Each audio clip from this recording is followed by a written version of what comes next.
चला तर मग माझ्या बालमित्रांनो, आज आपण व्यंजने शिकणार आहोत. काय शिकणार आहोत? व्यंजने. पहिलं व्यंजन आहे क. क क क क कडी मारू नको उडी. क क कडी मारू नको उडी. चल खेळू पाण्यामध्ये आपण सारे पाणबुडी. क पासून कन्या. कन्या म्हणजेच मुलगी. क पासून कढई. कढई म्हणजे तळण्याचे भांडे. नमस्कार बालमित्रांनो, आज आपण शिकणार आहोत दुसरं व्यंजन ख. काय शिकणार आहोत? ख. ख पासून तयार होणारी एक 4 ओळींची कविता बघा. ख पासून ख ख खडू खाऊन टाक लाडू. चला शाळेत सारे जण गंमत गंमत भांडू. ख पासून खटारा. खटारा म्हणजे बैलगाडी. ख पासून खग. खग खग म्हणजे पक्षी. ग ग ग गहू चला कार्टून पाहू. उन्हाळ्याच्या सुट्टीमध्ये मामाच्या घरी राहू. ग पासून गगन. गगन म्हणजे आकाश. ग पासून गणेश. गणेश म्हणजे गणपती.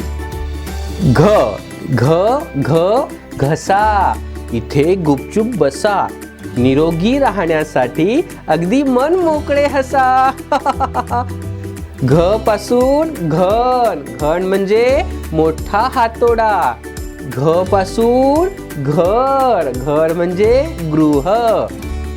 ग कथा कविता नाटक चरित्र आहेत सर्व वाङ्मय प्रकार. चला शिकूया आपण सारे काना मात्रा वेलांटी उकार.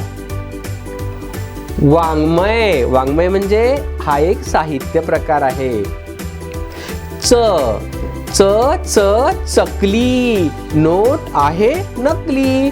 खरी नोट आण बाबा आजी सांगून थकली. च पासून चकली. चकली. च पासून चकली. चकली म्हणजे फराळातील एक पदार्थ.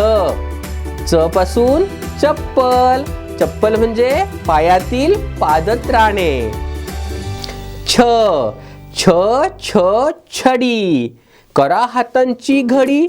मैदानात खेळू आपण उंच उंच उडी. छ पासून छकडा. छकडा म्हणजे लहान बैलगाडी. छ पासून छबी. छबी म्हणजे चित्र. ज ज ज जप कृषी करतात तप. आराधनेच्या वेळी नका ओलांडू माप.